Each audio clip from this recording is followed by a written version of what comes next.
Right. Telangana రైతాంగాన్ని రేవంత్ సర్కార్ తడిగుడ్డతో గొంతు కోసింది.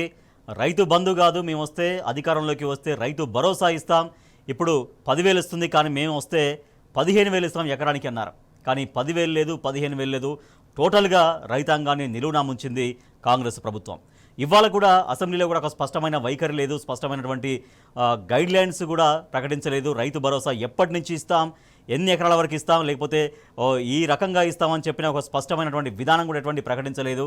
పైగా టోటల్గా ఇవాళ శాసనసభ నిరవధికంగా వాయిదా వేశారు, ప్రజా సమస్యలపైన పూర్తిగా చర్చ జరగకుండానే. ఎట్టి పరిస్థితుల్లో రైతు భరోసా ఇచ్చి తీరాల్సిందే, రైతు భరోసా ఎగ్గొడితే ఒప్పుకునే ప్రసక్తే లేదు అంటూ రాష్ట్ర రైతాంగం ప్రభుత్వానికి తేల్చి చెప్తోంది. ఎస్, మా ప్రతినిధులు నిజామాబాద్ నుంచి రవీందర్, అలాగే ఖమ్మం నుంచి సాంబశివరావు మనకు లైవ్లో అందుబాటులో ఉన్నారు.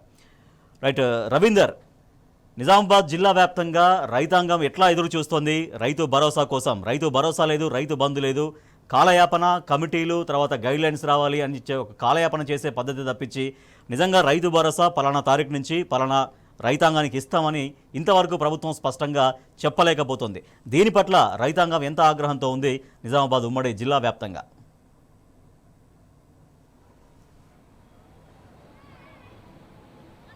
రాజేష్, మీరు చెప్పినట్టుగా దాదాపుగా రైతులంతా ఈ 4 రోజుల పాటు సభ జరిగిన తీరును దగ్గరగా అబ్జర్వ్ చేశారు. ప్రతి విషయాన్ని రైతులు తెలుసుకోవడం జరిగింది. క్షుణ్ణంగా సభలో తమకు న్యాయం జరుగుతుంది. ముఖ్యమంత్రి రేవంత్ రెడ్డి నుంచి రైతులకు సంబంధించిన అనేక డౌట్లను, ప్రశ్నలను నివృత్తి చేస్తారు అనుకున్నారు. కానీ రైతులు ఆశించిన మేరకు ఇవాళ రైతు రుణమాఫీ కానీ, రైతు భరోసా కానీ, పంటకు పెట్టుబడి సాయం, అదేవిధంగా కౌలు రైతుల విషయం కానీ, ఇతరత్ర మౌలిక వసతులు రైతులతో కూడుకున్నటువంటి అనేక ప్రశ్నలకు సమాధానం దొరుకుతుందని భావించారు. కానీ రైతులు ఆశించింది జరగలే. ఇవాళ రైతులను సభావేదికగా శాసనసభ, అదేవిధంగా ఇటు కాంగ్రెస్ ప్రభుత్వం వైఖరి పట్ల రైతులంతా ఆగ్రహం వ్యక్తం చేయడం జరిగింది, ఆవేదన వ్యక్తం చేస్తున్నారు. సభ జరిగిన తీరు పట్ల యావత్తు రైతాంగం ఆగ్రహం వ్యక్తం చేస్తున్నారు.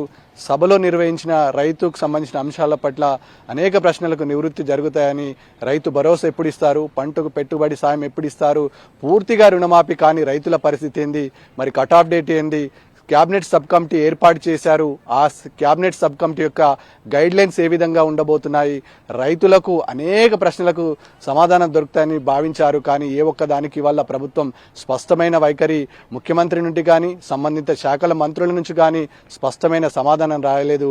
ఇప్పటికే ఉమ్మడి నిజామాబాద్ జిల్లా వ్యాప్తంగా రైతులంతా రెండో పంటకు రెడీ కావడం జరుగుతుంది. నార్లు వేసుకున్నారు, విత్తనాలు విత్తుకున్నారు.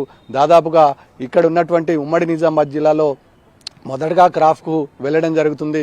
వరప్రదాయనులు 2 ఇక్కడ శ్రీరామ్ సాగర్, అదేవిధంగా ఉన్నటువంటి నిజాం సాగర్ ఆయకట్టు ప్రాంతపు రైతులు దాదాపుగా 70% రైతులు ఈపాటికే నాట్లు వేయడం జరిగింది. రైతులకు ఆశించిన మేరకు ఈపాటికే గతంలో ముఖ్యమంత్రి కేసీఆర్ కొనసాగిన సమయంలో రైతు బంధు ఈ నెలలో పడేది. రైతు బంధు కోసం వెయిట్ చేస్తే ఇప్పటికీ నాగేశ్వరరావు మాట్లాడినటువంటి మాటలు కూడా రైతులు గుర్తు చేసుకుంటున్నారు. ఆయన ఈ మధ్యలో ఒక కార్యక్రమంలో అన్నారు, రైతు భరోసా కంటే బోనస్ ఇవ్వడమే బాగుంది, బోనస్నే ఎక్కువ రైతాంగం కోరుకుంటున్నారు, కాబట్టి మేము ఏది రైతాంగం కోరుకుంటే ఆ పథకాన్ని మేము కొనసాగిస్తామనేది మాట్లాడడం. అంటే రైతు భరోసా పూర్తిగా అటకెక్కించినట్టే అనేది రైతుల్లో ఒక భయాందోళన కనిపిస్తూ ఉంది.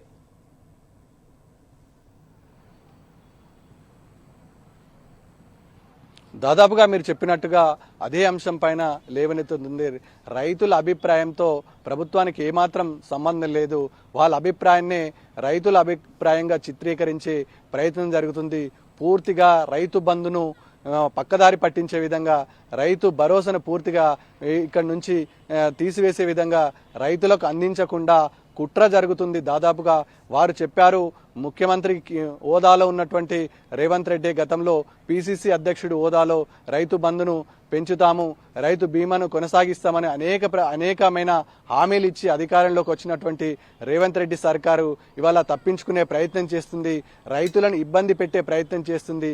ఈపాటికే వానాకాలంకు సంబంధించినటువంటి రైతు భరోసాను పూర్తి స్థాయిలో ఎగ్గొట్టారు.